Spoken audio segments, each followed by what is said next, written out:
We do is everyone's favorite boomer and vintage lens enthusiast.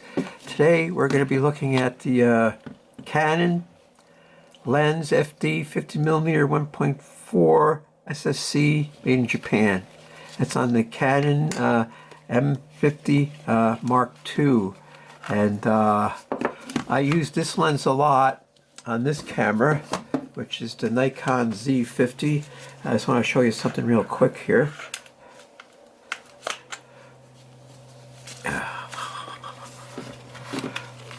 They're both APS-C chips, but doesn't this one look bigger? This one is bigger.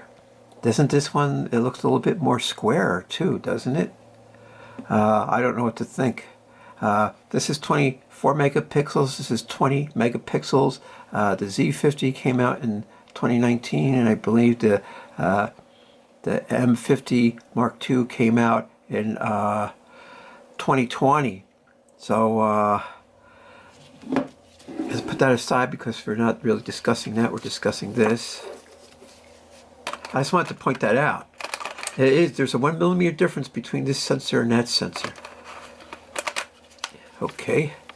So I went to the park Wednesday, which was the today's 5, 4, 3, 2, 22, 21.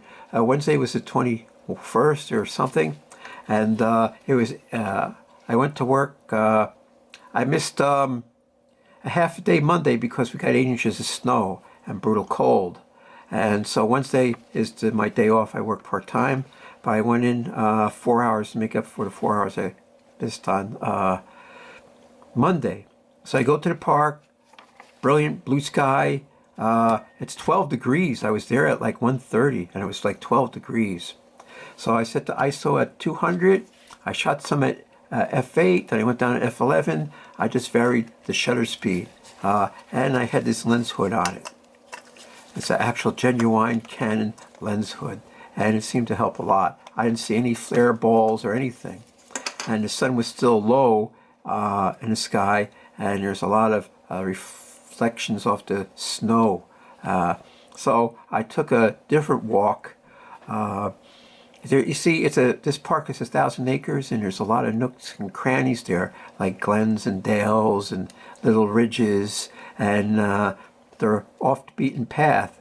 And there's a lot of weird stuff to see. It's mostly rocks and blocks and trees and stuff. And I saw a lot of animal footprints, but I didn't see any animals. I feel sorry for animals. I feed the birds in my front yard. So what, I buy $6 worth of bird seed, and if it helps them get through winter, that's great.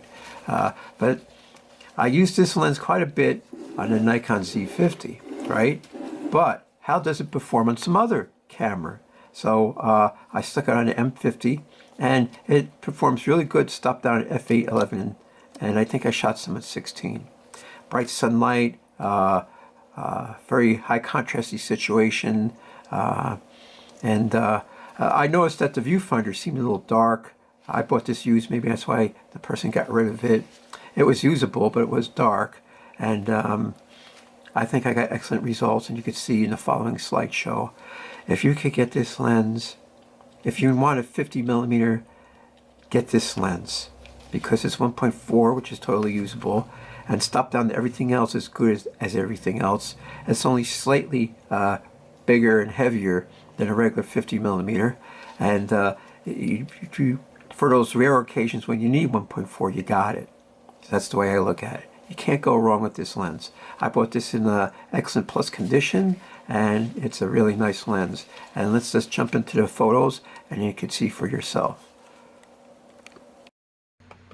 I have Wednesdays off, but this Wednesday I had to work half a day because Monday was a big snowstorm, and I missed half a day of work on Monday. So I got home around 1 o'clock, took care of some business, then I scooted over to the park. The park's only 10 minutes away, and it was only 2 days after the snowstorm, and it was frigid temperatures, single digits, maybe teens, low teens in the daytime. So yeah, I got there at 1:30. It's 12 degrees. And so I'm using the Canon EOS M50mII and the Canon new FD 50mm f1.4. I just want to see, does the 1.4 have consistent results on a different mirrorless camera? And I could report to you it did. I used a lens hood, a lens shade, because the sun was low. I was shooting towards the sun, and I noticed I didn't get any flare balls or flares or anything, which I found amazing. So yeah, a lens hood helps significantly with your photography, especially with these vintage lenses. So a 50mm, you either have to back up or move far away to get the composition you want, but sometimes you're just stuck if you can't do that. And luckily, it's a wide angle enough that I could get a vista of a ridge, and then you could use a one-to-one crop and you could zoom up on some detail.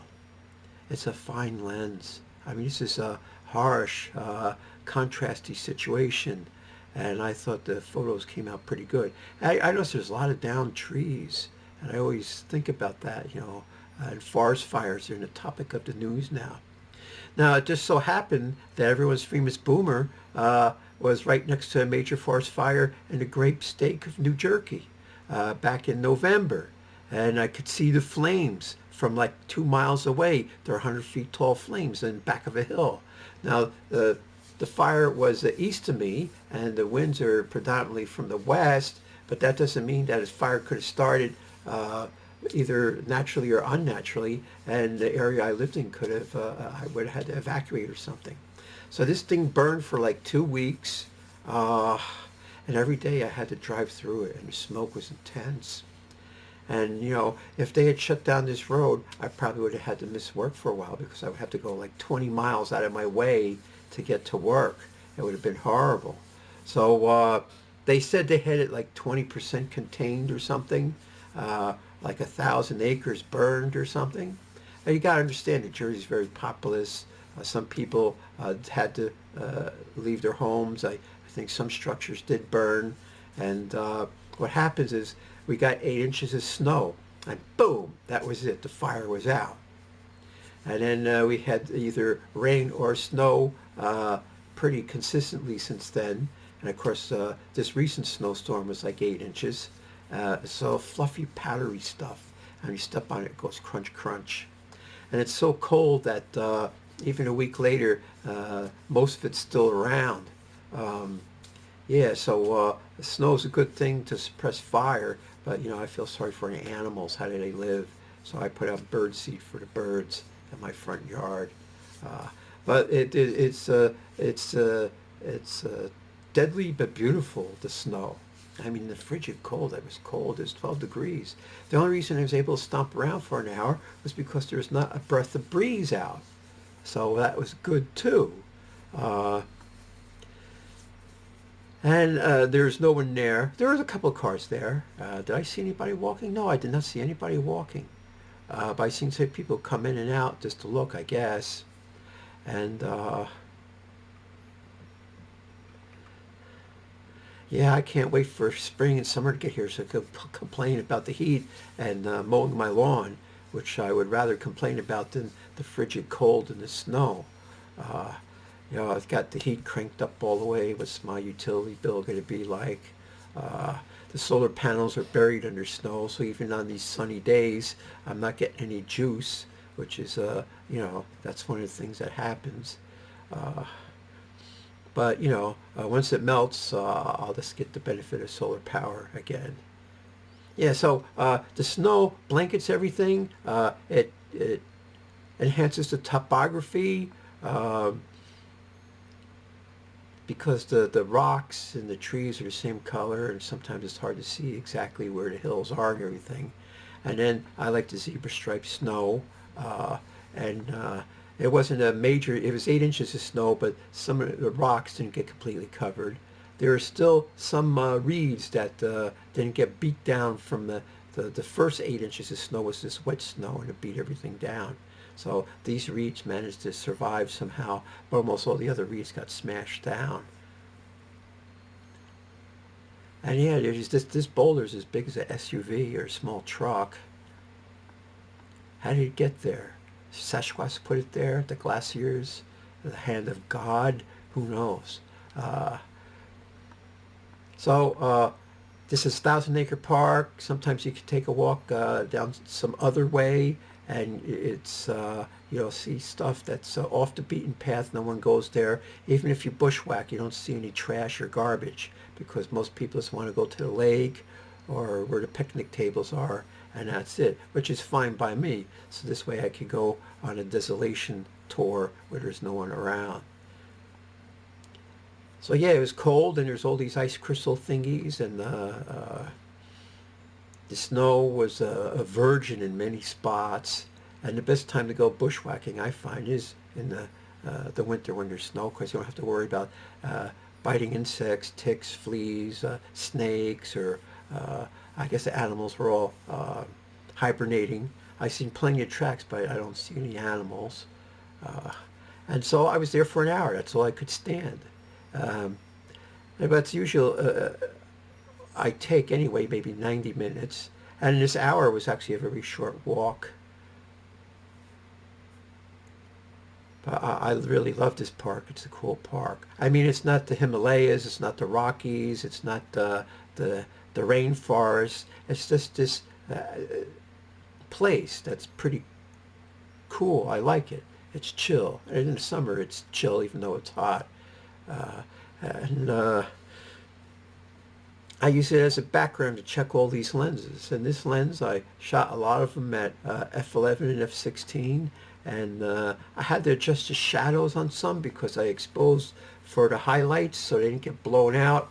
So I had to bring up the shadows, and that's pretty much all I did. Nothing else, really. No sharpening or finagling or anything else.